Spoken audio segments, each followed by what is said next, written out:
이스라엘 자손이 자기들의 성읍에 거주하였더니 일곱째 달에 이르러 모든 백성이 일제히 수문 앞 광장에 모여 학사 에스라에게 여호와께서 이스라엘에게 명령하신 모세의 율법책을 가져오기를 청하매 일곱째 달 초하루에 제사장 에스라가 율법책을 가지고 회중 앞 곧 남자와 여자나 알아들을 만한 모든 사람 앞에 이르러 수문 앞 광장에서 새벽부터 정오까지 남자나 여자나 알아들을 만한 모든 사람 앞에서 읽음에 뭇 백성이 그 율법책에 귀를 기울였는데 그때 학사 에스라가 특별히 지은 나무 강단에 서고 그의 곁 오른쪽에 선자는 말기야와 스마와 안나야와 우리야와 히기야와 미야지야여 그의 왼쪽의 선자는 부다야와 미사엘과 말기야와 하순과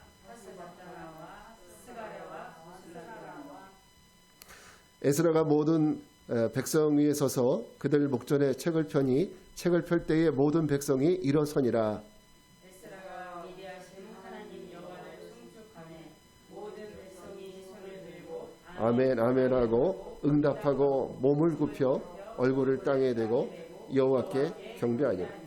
예수아와 바니와 세레비아와 야민과 악굽과 사부대와 호디야와 마하세야와 그리다와 아사랴와 요사밧과 하난과 블레야와 레위 사람들은 백성이 제자리에 서 있는 동안 그들에게 율법을 깨닫게 하였는데 하나님의 율법책을 낭독하고 그 뜻을 해석하여 백성에게 그 낭독하는 것을 다 깨닫게 하니 백성이 율법의 말씀을 듣고 다 우는지라. 총독 느헤미야와 제사장 겸 학사 에스라와 백성을 가르치는 레위 사람들이 모든 백성에게 이르기를 오늘은 너희 하나님 여호와의 성일이니 슬퍼하지 말라 울지 말라 하고 느헤미야가 또 그들에게 이르기를 너희는 가서 살찌는 것을 먹고 밟는 것을 마시되 준비하지 못한 자에게는 나누어 주라. 이날은 우리 주의 성일이니 근심하지 말라. 여호와로 인하여 기뻐하는 것이 너희의 힘이니라 하고 레위 사람들도 모든 백성을 정숙하게 하여 이르기를 오늘은 성일이니 마땅히 조용하고 근심하지 말라 하니 모든 백성이 곧 가서 먹고 마시며 나누어주고 크게 즐거워하니 이는 그들이 그 읽어 들려준 말을 밝히 알미라. 아멘. 할렐루야. 네, 이럴 때는 아멘 하시는 겁니다. 할렐루야. 자, 오늘은 느헤미야 8장 1절부터 12절 말씀을 통해서 변화와 구원의 시작, 변화와 구원의 시작이라는 제목으로 말씀 전합니다.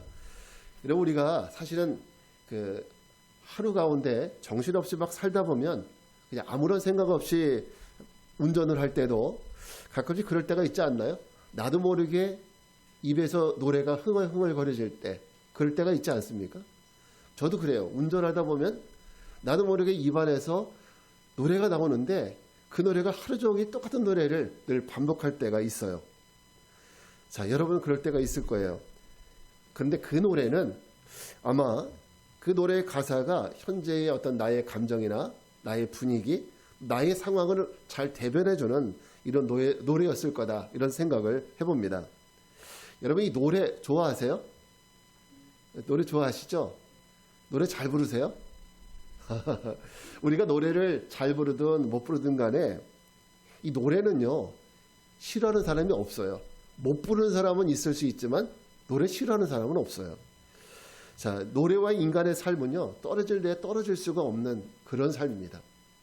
지금까지 인간이 이 땅에 생겨나서 지금까지 노래가 없었던 적이 있을까요? 없습니다. 매 시대에 매 순간에 인간은 노래를 부르면서 살았어요. 그러니까 우리가 노래를 부르면서 그 힘든 시간을 이겨내기도 했습니다. 그죠? 우리는 노동을 할 때도, 일을 할 때도 노래를 불렀어요. 그죠? 일을 하면서도 노래를 불렀고, 또 우리 조상들은요, 나라를 잃었던 사람들, 우리 일제시대에 나라를 잃었을 때도 역시 그 서러운 마음을 어떻게 했습니까? 노래의 가사에 실어서 그 서러운 마음을 삭혀보기도 했습니다. 또 이산가족들은 북에 두고 온 가족들, 그리고 고향 땅을 그리면서 노래를 부르기도 했습니다. 또 어떤 사람들은 사랑하는 사람을 그리워하는 이런 마음으로 노래를 부르기도 했죠. 이렇게 노래는 우리들 안에서는 정말 떨어질래 떨어질 수 없는 이런 그 존재였습니다. 노래라는 도구가 이렇듯이 한 시대의 감정이나 한 개인의 감정을 대변하는 이런 역할을 해왔습니다. 자, 이 노래가 우리 그리스도인들의 감정을 대변하는 그런 역할도 할 수 있다고 저는 생각을 합니다. 그래서 우리 그리스도인들도 교회에 오면 말씀만 듣는 것이 아니라 뭐도 해요? 찬송도 불러요. 그러니까 우리가 그리스도인들이 부르는 노래는 찬송이에요. 자, 그래서 교회 노래 찬송은 인간을 향한 하나님의 사랑, 이런 내용들이 주로 돼 있죠. 또 인간을 구원하신 하나님의 구원을 노래하는 것, 이런 것들이 찬송의 주제예요. 그런가 하면 우리 인간의 죄에 대해서 슬퍼하고 회개하는 이런 주제들도 담겨져 있죠. 그러니까 우리가 하나님 앞에 어떻게 표현을 할까? 사실 우리가 기도를 유창하게 잘하고 그러면은 별 문제 없겠는데, 사실 우리가 기도를 하나님 앞에 유창하게 못할 때가 많잖아요. 내 마음속에 있는 것들을 100% 드러내지 못할 때가 많잖아요. 그런데 찬양을 하다 보면 어때요? 찬양 속에서 우리의 마음을 잘 표현하는 이런 찬양들이 많아요. 요즘에 복음성가들이 얼마나 좋은 곡들이 많이 나옵니까? 이런 찬양을 하다 보면 그렇지, 이 찬양의 가사가 내 마음을 대변하는 그런 찬양이 될 때가 많습니다. 여러분, 성경 가운데 시편은, 우리 시편이 있지만 이 시편은 사실 찬송을 위한 시였습니다. 찬송을 위한 시. 그래서 제사를 드릴 때, 하나님 앞에 제사 드릴 때 이 시편이 읽혀졌어요. 그런가 하면 한 나라의 왕이 세워질 때, 그때도 시편이 읽혀졌습니다. 또 그런가 하면 우리가 고난이 있고 어려움에 처했을 때, 그때도 역시 그들은 시편을 노래했어요. 그 시편 중에 하나가 바로 이 말씀인데, 시편 136편 1절부터 4절 말씀 한번 같이 읽어볼게요. 여러분, 익숙한 말씀이에요. 같이 한번 읽겠습니다. 여호와께 감사하라. 그는 선하시며 그 인자하심이 영원함이로다. 신들 중에 뛰어난 하나님께 감사하라. 그 인자하심이 영원함이로다. 주들 중에 뛰어난 주께 감사하라. 그 인자하심이 영원함이로다. 홀로 큰 기이한 일들을 행하신 이에게 감사하라. 그 인자하심이 영원함이로다. 이 시편 다 아시죠? 우리 많이 들어보는 그런 시편입니다. 근데 이 노래는요, 이 시편은 그냥 외우는 이런 목적보다는요, 제사장이 이 첫 부분을 얘기하면, 예를 들어서 여호와께 감사하라. 그는 선하시며 그 인자하심이 영원함이로다. 이렇게 얘기하면 그 다음에 회중들이 받아서 뭐라고 얘기하냐면, 그는 선하시며 그 인자하심이 영원하며, 이렇게 대답하는 거예요. 그러니까 제사장이 여호와께 감사하라 이렇게 했다면, 회중들은 그는 선하시며 그 인자하심이 영원하며다 이렇게 대답해요. 또 제사장이 신들 중에 뛰어난 하나님께 감사하라 그러면 회중들은 어떻게 해요? 그 인자하심이 그는 선하시며 그 인자하심이 영원하며다 이렇게 대답하는 거예요. 네, 얼마나 재밌습니까? 이게 노래거든요. 저는 오늘 이 노래를 여러분과 함께 불러보고 싶습니다. 오늘 우리가 읽은 이 성경의 말씀을 음미하면서 우리가 하나님께 구원받은 성도로서 우리가 불러야 될 찬양, 우리가 불러야 될 노래가 있다고 생각합니다. 자, 느헤미야서를 크게 보면은요, 두 부분으로 나눌 수 있어요. 1장부터 7장까지는 성벽 재건하는 이런 과정이에요. 성벽 재건하는 과정이었고, 두 번째 부분은 8장부터 13장까지의 하나님과의 언약을 새롭게 만드는, 갱신하는 이런 이야기가 되어 있습니다. 두 부분으로 되어 있어요. 그래서 오늘 우리가 읽은 부분은 언약 갱신에 대한 첫 번째 부분이라고 말할 수 있습니다. 여러분, 성벽 재건이 며칠 만에 끝났다고 그랬죠? 52일 만에. 제가 지난주에 그런 말씀 드렸잖아요. 1년이 몇 주? 52주. 성벽 재건도 52일 만에 끝났습니다. 그리고 처음 맞이하는 초막절이에요. 초막절이라는 절기가 어떤 달인지 아십니까? 초막절은 이스라엘 백성들이 광야에서 초막을 짓고 살았잖아요. 무슨 텐트, 요즘에 비싼 텐트 짓고 산 것이 아니라, 그죠? 초막을 짓고 살았잖아요. 그래서 광야 속에서 하나님께서 그들에게 부어주신 은혜와 사랑을 생각하면서 그들이 1년에 한 번씩 초막절을 지키면서 초막을 짓고 사는 거예요. 그래서 하나님께 영광을 돌리는 그런 절기가 초막절입니다. 자, 초막절에 이스라엘 백성들이 수문 앞 광장에 모였습니다. 지금 예루살렘 성 가운데 가장 넓은 지역이, 넓은 장소가 찾아보니까 수문 앞 광장. 그래서 이름이 광장이에요. 수문 앞 광장. 여기에 모여서, 자, 하나님 말씀을 듣는 겁니다. 남녀노소할 것 없이 모든 유대인들이 다 모였습니다. 그러니까 오늘날로 말하면 어떤 모임이냐? 심령대 부흥성회예요. 심령대 부흥성회. 그리고 학사 에스라가 강단에 서서 하나님 말씀을 선포합니다. 에스라가 말씀을 선포하면 에스라 좌우 옆에 있었던 레위인들이 백성들에게 그 말씀을 해석을 해줘요. 깨닫게 해줍니다. 말씀을 들어도 이해를 못하니까 그 말씀을 깨닫게 해줍니다. 우리 죄가 뭐고, 우리가 왜 70년 동안 다른 나라에 잡혀서 포로가 되었는지, 그런 것들 다 해석을 해줘요. 그러니까 뭐가 보여요? 내 죄가 보이는 거예요. 자기들이 불평했던 일들이 그것이 바로 우리의 죄 때문에 생겨난 거였구나, 이런 것들이 보이는 거예요. 그러면서 하나님의 은혜가 보이게 되는 겁니다. 이 부흥성회를 통해서 그들은 이제 하나님을 찬양할 수 있게 되는 거예요. 하나님의 은혜를 알게 되니까 하나님을 찬양할 수 있게 되는 겁니다. 오늘 그 찬양을 우리도 함께 불러보는 이런 시간이 되길 바랍니다. 여러분, 오늘 설교는 여러분이 좀 도와주셔야 돼요. 제가 앞부분을 하면 여러분 뒷부분을 하셔야 돼요. 여러분은 어느 부분을 하느냐면, 제가 앞부분을 하면 여러분은 그는 선하시며 그 인자하시며 영원하미로다, 이것만 하시면 돼요. 아시겠죠? 한번 해보겠습니다. 오늘 말씀 첫째 대지입니다. 말씀을 듣고 깨닫게 하신 이 하나님께 감사하라. 잘하시네요. 이제 진짜 해보는 거예요. 진짜 하는 겁니다. 자, 말씀을 듣고 깨닫게 하신 하나님께 감사하라. 네. 자, 7절부터 8절 말씀을 같이 읽겠습니다. 예수아와 바니와 세레비아와 야민과 악굽과 사부대와 호디야와 마세야와 그리다와 아사랴와 요사밧과 하난과 불야와 레위 사람들은 백성이 제자리에 서 있는 동안 그들에게 율법을 깨닫게 하였는데, 하나님의 율법책을 낭독하고 그 뜻을 해석하여 백성에게 그 낭독하는 것을 다 깨닫게 하니. 자, 여러분, 밭이 아무리 기름진 밭이라고 할지라도요, 아무리 기름지고 좋은 밭이라 할지라도 아무리 씨가 떨어지지 않으면 열매를 맺을 수 있을까요? 절대 맺을 수가 없겠죠. 저와 여러분의 마음 심령에 하나님이 말씀의 씨앗을 주지 않으셨다면 우리가 구원 생각할 수 있을까요? 절대 우리가 구원받을 수 없습니다. 자, 또 그 씨앗이 땅에 떨어져도, 땅에 씨앗이 떨어진다고 해서 다 열매를 맺는 건 아니에요.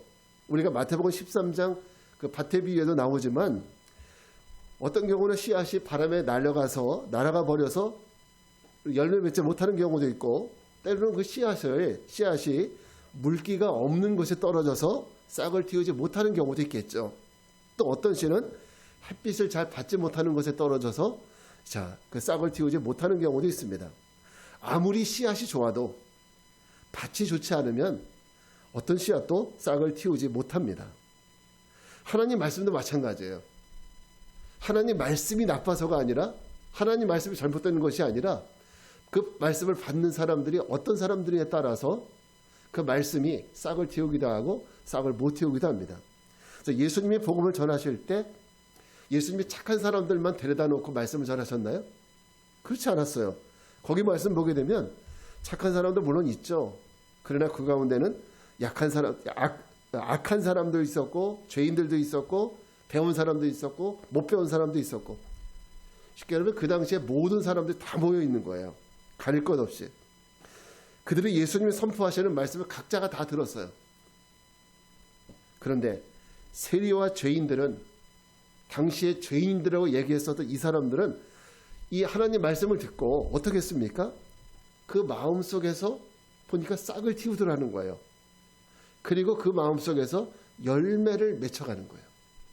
사람들이 죄인이라고 손가락질하는 그 사람들은 말이죠. 근데 반대로 바리새인들이나 서기관 같은 하나님 말씀을 잘 안다고 생각하는 그 사람도 어떻게 했습니까? 똑같이 말씀을 똑같은 장소에서 똑같은 말씀을 들었는데 그들에게는 말씀이 싹을 틔우지 못했어요. 싹을 틔우지 못하고 열매를 맺지 못하니까 오히려 그 말씀이 그들에게는 뭐가 됐습니까? 시험거리가 되었다는 거예요. 오늘 수문 앞 광장에 모였었던 이 군중들도 마찬가지입니다. 이들도 정말 다양한 사람들 모였을 거 아닙니까? 에스라는 사람은 바벨론에 있을 때부터 말씀을 연구하여 가르치기로 결심하고 예루살렘에 돌아온 사람이 에스라예요. 그러나 아무리 에스라가 하나님 말씀을 선포해도 그 말씀이 무슨 뜻인지 알지 못하면, 무슨 뜻인지 이해하지 못한다면 그 말씀이 무슨 의미가 있겠어요? 마치 우리가 미국 사람이 여기서 좋은 말을 아무리 그 영어로 얘기해도 우리는 은혜가 돼야 안 돼요. 여러분은 여기 제가 설교하니까 은혜가 되지 미국 목사님이 와서 설교하면 은혜가 되겠어요? 영어로 얘기하면? 안 되죠. 무슨 말인지 이해가 못하니까. 그죠? 자, 그들은 70년 동안 포로 생활하면서 70년 동안 바벨론에서 포로 생활하면서 하나님의 죄값을 치르고 돌아왔지만 여전히 아직 자기들의 과거 그 고통스러웠던 70년의 그 시간들이 이해되지 않았습니다. 왜 우리가 이런 시간을 보냈지? 왜 우리에게 이런 고난이 찾아왔지? 우리가 왜 조국을 잃어버리고 남의 땅에 가서 종살이를 해야 됐지? 왜 우리는 다시 이 황폐해진 땅에 왜 다시 돌아와서 여기에다 성전을 다시 짓고 왜 성벽을 왜 다시 지어야 되는 거지? 이해를 못하는 거예요. 이해가 되지 않으니까 부작용이 나타납니다. 어떤 부작용? 불평, 원망 이런 것들이 나타나는 거예요. 자기들의 70년의 삶이 해석이 안 되니까 모든 것이 억울하게 느껴지고 하나님이 원망스럽게 느껴지는 거예요. 이 쓴뿌리가 해결이 안 되는 겁니다. 그래서 오늘 성경에서는 에스라가 말씀을 선포하지만 그 옆에 좌우에는 누가 있었습니까? 레위인들이 있었어요. 그들이 하는 역할이 뭐였냐? 바로 하나님 말씀을 해석해 주는 역할을 하는 거예요. 에스라 좌우 옆에 있었던 예수아와 바니와 세레베와 야민과 아굽과 샤브데 이런 사람들이 백성들이 들은 그 말씀을 이해할 수 있도록 해석을 해주는 거예요. 자, 이 말씀은 이런 의미다. 이 말씀은 이런 의미다. 해석을 해주는 겁니다. 자, 말씀을 해석해 주니까 금방 이해가 되더라는 거죠. 이해가 되니까 자기들의 문제가 해석이 되는 거예요. 우리가 왜 70년 동안 포로 생활을 했는지, 우리가 왜 이 땅에 다시 돌아와야 됐는지, 우리의 문제가 무엇인지, 우리의 죄가 무엇인지 이것이 해석이 되더라는 거예요. 그리고 드디어 그들의 입에서 뭐가 나옵니까?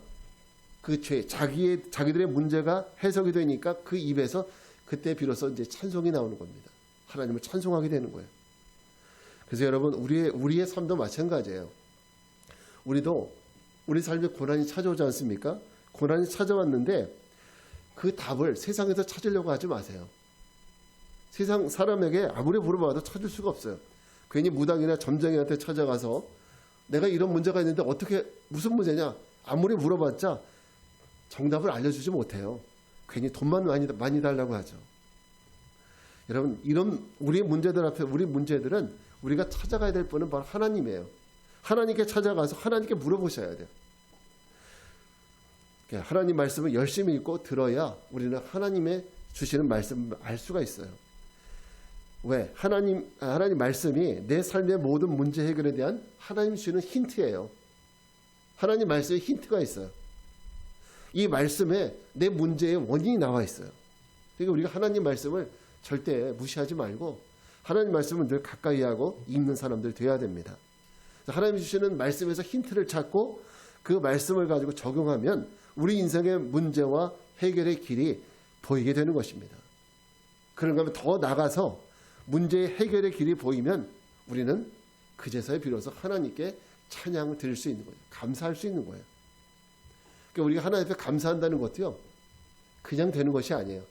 진짜 나에 대한 문제가 말씀으로 해석이 되고 또 그 부분에서 내가 나갈 길이 보이고 그럴 때 진정으로 하나님 앞에 감사가 드릴 수 있는 겁니다. 바라기는 저와 여러분의 삶이 여러분 인생의 의문점들이 말씀을 통해서 깨달아지고 또 해석되는 은혜가 있길 바랍니다. 그래서 그 은혜에 감사하는 저와 여러분들 되시기를 주님의 이름으로 축원합니다. 자, 두 번째 우리가 불러야 될 노래는 회개의 논문을 주신 하나님께 감사하라. 지금 잊어버렸어요. 다시 한번 해볼게요. 회개의 눈물을 주신 하나님께 감사하라. 그 인자하심이 영원함이로다.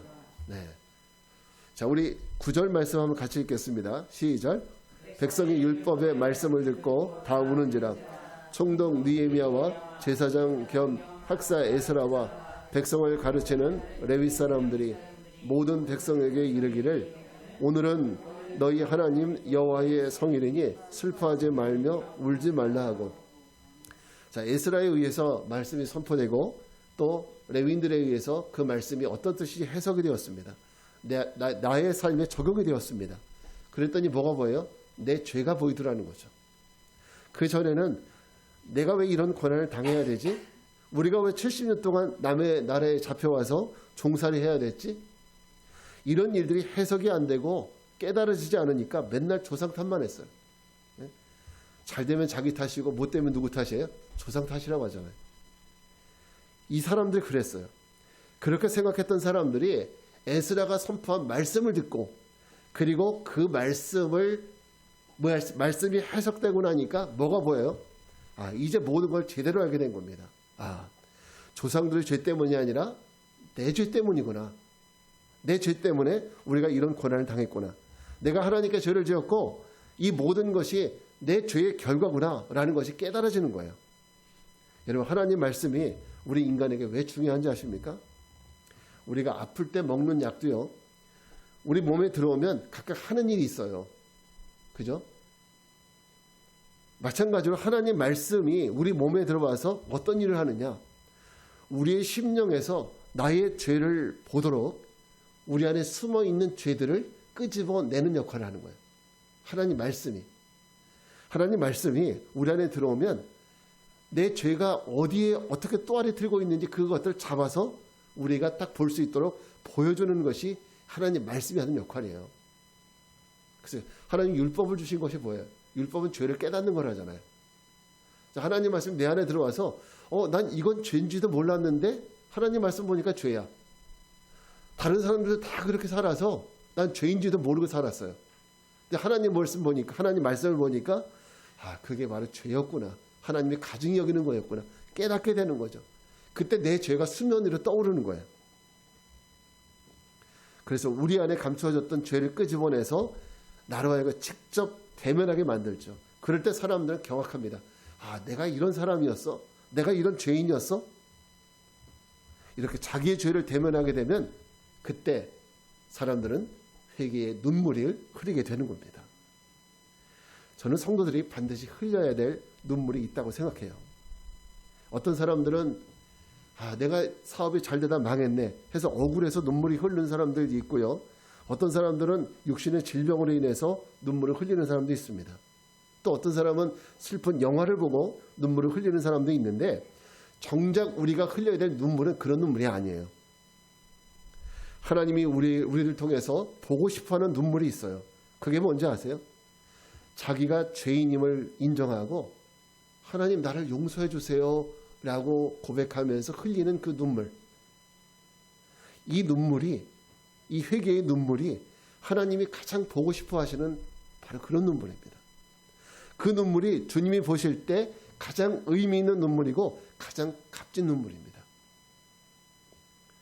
우리아의 아내 밧세바를 범했었던 다윗, 그 다윗을 하나님이 용서하셨어요. 정말 오늘날로 말하면 정말 용서할 수 없는 인간이죠, 다윗도. 그죠? 근데 그런 다윗을 하나님이 용서하셨어요. 왜?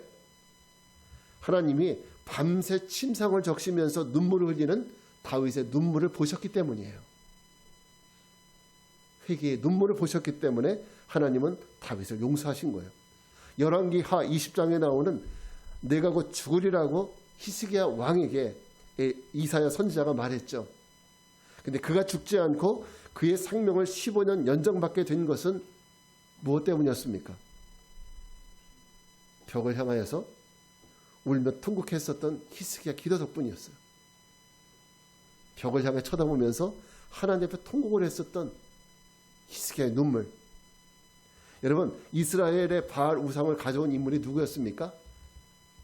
네, 아하방이었죠. 아하방이 그 집을 다 망하게 할 것이라는 심판의 말씀을 엘리야에게 들었을 때 그 심판을 아들의 시대로 미루어 주신 은혜를 입게 된 이유가 무엇이었습니까? 그가 하나님 앞에 겸비한 모습으로 울었던 그 눈물을 하나님이 보셨기 때문입니다. 하나님은 회개의 눈물을 보기 원하세요. 우리에게 난 죄가 없어, 난 착해, 난 의로워. 여러분, 이런 사람들은 하나님 앞에 진짜 의로운 사람이 아니에요. 오히려 내가 내 죄를 인정하는 사람이 하나님 앞에 의로운 사람이에요. 여러분, 이렇듯 우리 죄를 인정하고 흘리는 회개의 눈물이 정말 중요합니다. 이 회개의 눈물이 왜 중요하냐? 그건 그 눈물은 어떤 의미가 있느냐면 우리로 하여금 새로운 출발을 할 수 있게 만드는 터닝 포인트가 바로 이 회개의 눈물에 있습니다. 죄인이 의인으로 바뀌는 그 정점, 그 변곡점, 그것이 무엇입니까? 바로 회개입니다. 그래서 구원의 시작이 어디에서 시작이 돼요? 회개에서 시작되는 거예요. 여러분, 구원의 시작은 회개로부터 시작합니다. 회개가 구원의 시작이에요. 성경은 하나님과 우리의 관계에 대해서 우리가 하나님과 원수였다고 말해주고 있습니다. 근데 지금 우리가 원수가 아니라 지금 뭐예요? 하나님의 백성이에요. 하나님의 자녀예요. 언제 그렇게 됐습니까? 언제 우리가 하나님과 원수에서 하나님의 자녀가 되었습니까? 우리가 우리 죄를 하나님 앞에 겸손하게 고백하고 우리가 회개하는 그 순간에 우리는 하나님과 원수가 아니라 이제 하나님의 자녀가 되는 거예요. 바뀌는 순간입니다. 이 회개의 눈물을 흘리는 그 순간부터입니다. 그러니까 그 순간이, 우리가 회개의 눈물을 흘리는 그 순간이 여러분의 인생이 바뀌는 순간이에요.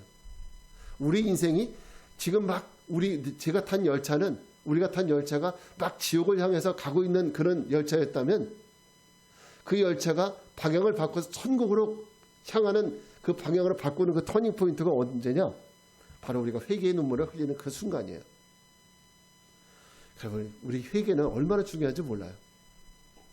그러니 회개의 눈물이 얼마나 귀합니까? 진주보다 더 귀한 것이 회개의 눈물이에요. 다이아몬드보다 더 귀한 것이 바로 회개의 눈물입니다. 이렇게 귀한 눈물을 내가 흘릴 수 있도록 내 마음속에 은혜 주시고 죄를 깨닫게 해주신 하나님의 은혜를 생각해 보시기 바랍니다. 내가 의로워서 죄를 깨달은 게 아니에요. 하나님이 깨닫게 하시는 은혜를 주셨기 때문입니다. 그래서 이 귀한 눈물을 흘리게 하셔서 우리로 하여금 심판에서 구원의 길로 나가게 하신 그 하나님께 감사하며 감사의 노래를 부를 수 있는 이런 저와 여러분들 되시기 바랍니다. 마지막 우리가 하나님 앞에 다시 한번 찬양할게요. 자, 근심이 변하여 기쁨이 되게 하신 하나님께 감사하라. 그는 선하시며 그 인자하심이 영원하미로다. 다시 한번 하겠습니다.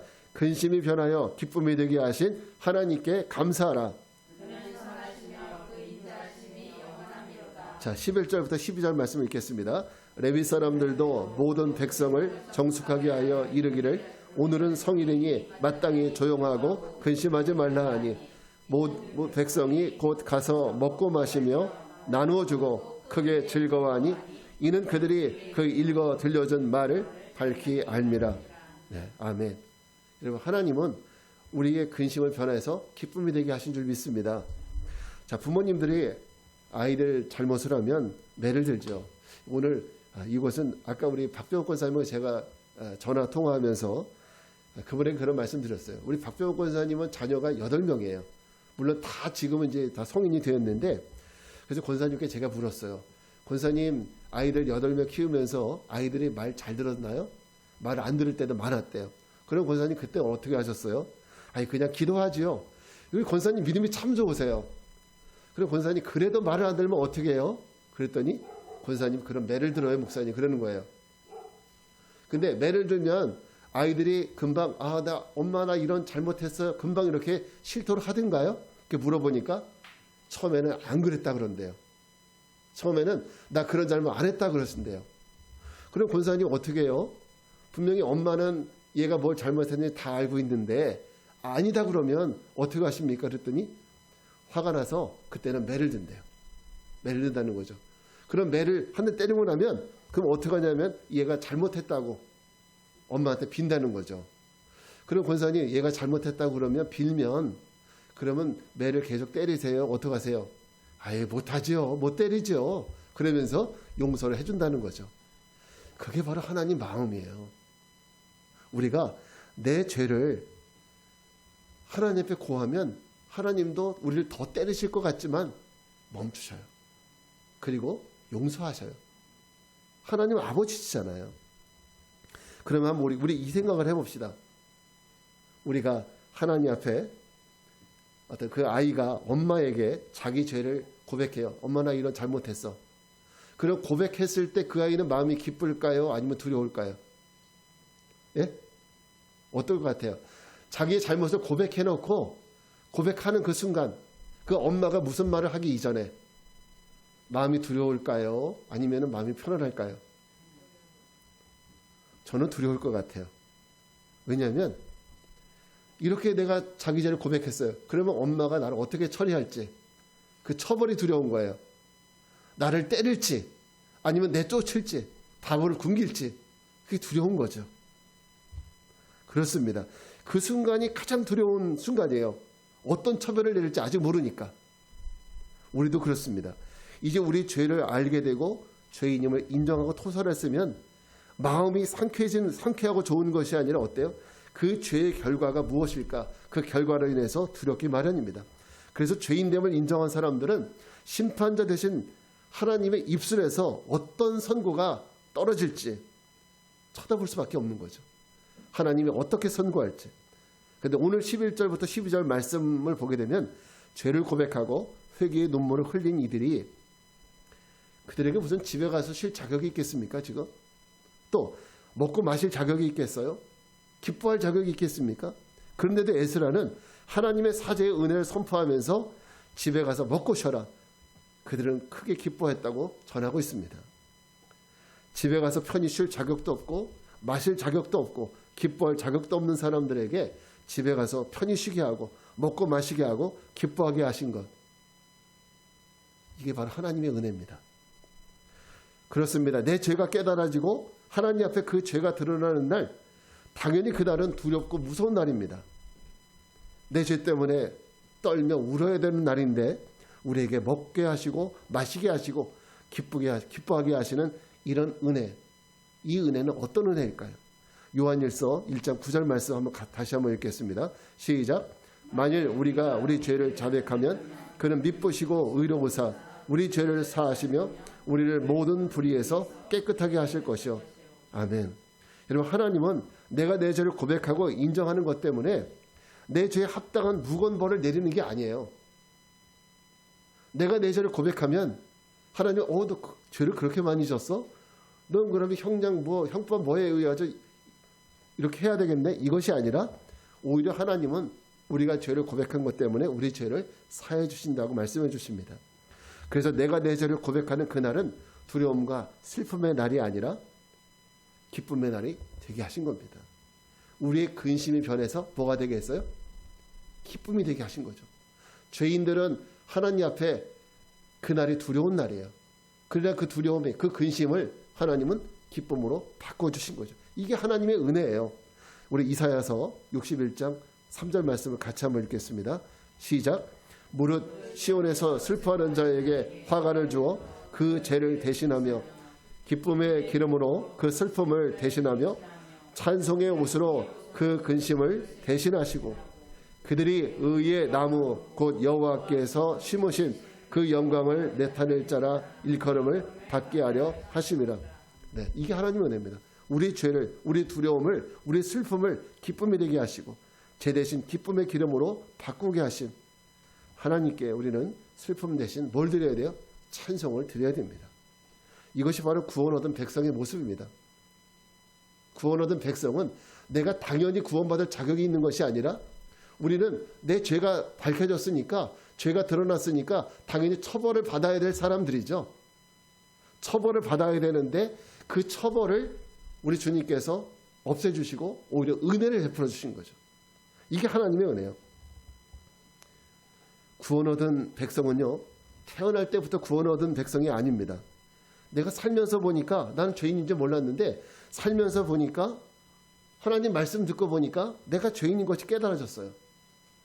그래서 나의 죄의 심각성을 알았고 내 죄를 인정하고 회개하니까 하나님이 용서받을 수 없는 우리 죄를 용서해 주시고 나의 두려움과 슬픔을 기쁨으로 바꿔주신 이 은혜를 입은 사람들, 그 사람들이 바로 우리 하나님 백성들, 바로 그리스도인들입니다.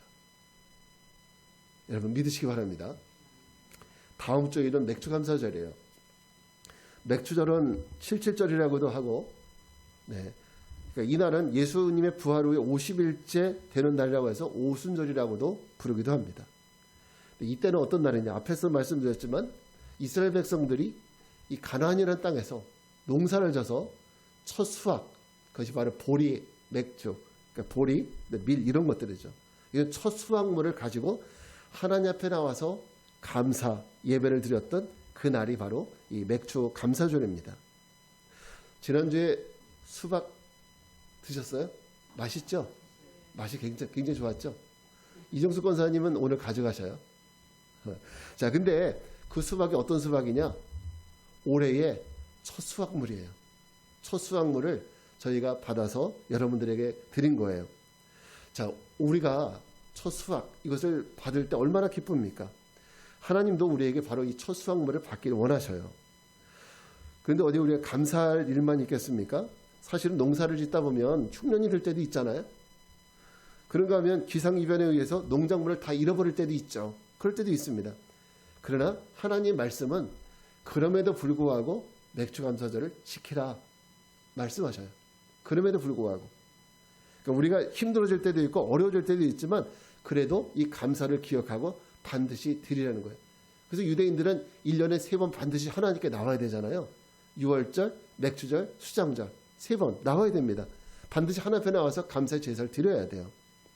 오늘 우리에게도 사실 하나님께 감사할 일은 반드시 내 삶에 감사의 조건이 있어서 감사하는 것이 아니에요. 우리 어렵고 힘든 거 알죠.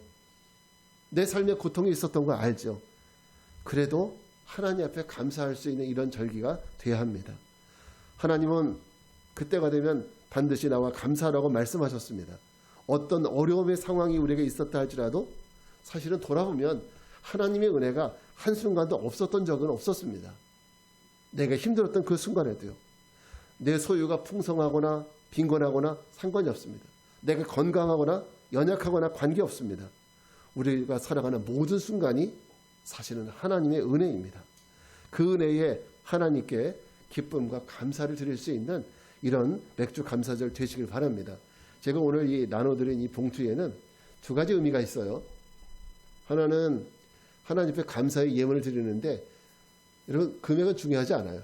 여러분 마음에 정말 감사한 마음을 좀 담아서 드렸으면 좋겠고요. 또 여기 보면 VIP 이름, 주소. 그래서 내가 전도하고 싶은, 할 수 있는, 하고 싶은 이런 사람들의 이름을 3명 될 수도 좋고 1명이 돼도 괜찮고요. 더 적어도 상관은 없습니다. 그렇게 해서 꼭 좀 다음 주에는 하나님 앞에 드릴 수 있는 이런 기쁨의 맥주 감사절 되시기를 주님의 이름으로 축원합니다. 자, 이제 자리에서 일어나셔서 날 구원하신 주 감사 찬양하고 우리 같이 이제 기도하는 시간을 갖겠습니다.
은혜가 아닌 것이 없었습니다.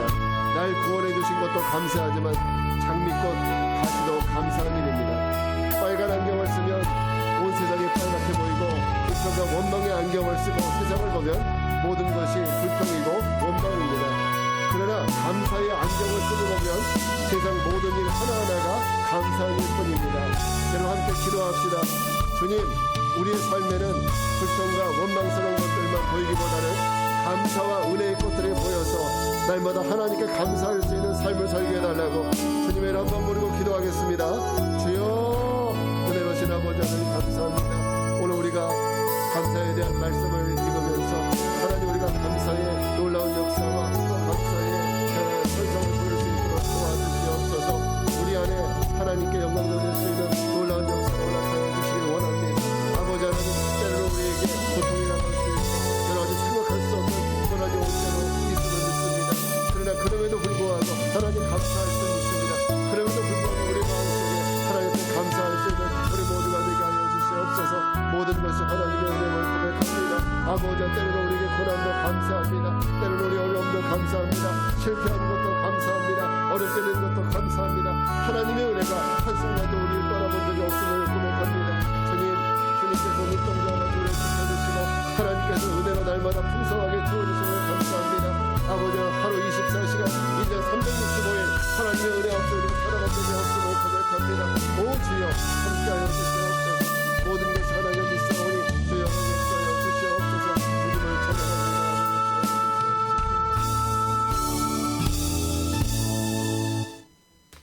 거룩하신 아버지 하나님, 돌아보면 모든 것이 감사요 하나님의 은혜가 아닌 것이 하나도 없음을 고백합니다.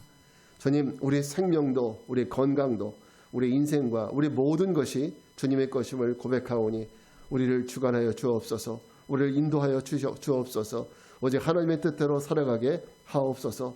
날마다 참다운 감사가 우리 입술에 고백되게 하여 주시옵소서. 이 시간도 하나님 귀한 물질을 주님께 드린 손길들 기억하여 주시고 귀한 11조와 주일 헌금 받아주시며 하나님 영광되는 귀한 은혜가 있게 하옵소서. 지금은 성부 성자 성령 삼위일체 하나님의 은혜와 평강이 가시같은 고난 속에서도 감사의 삶을 살 것을 결단하고 세상을 향해 나가는 모든 성도들 위해 이제로부터 영원까지 함께 하옵시기를 간절히 축원하옵나이다. 아멘.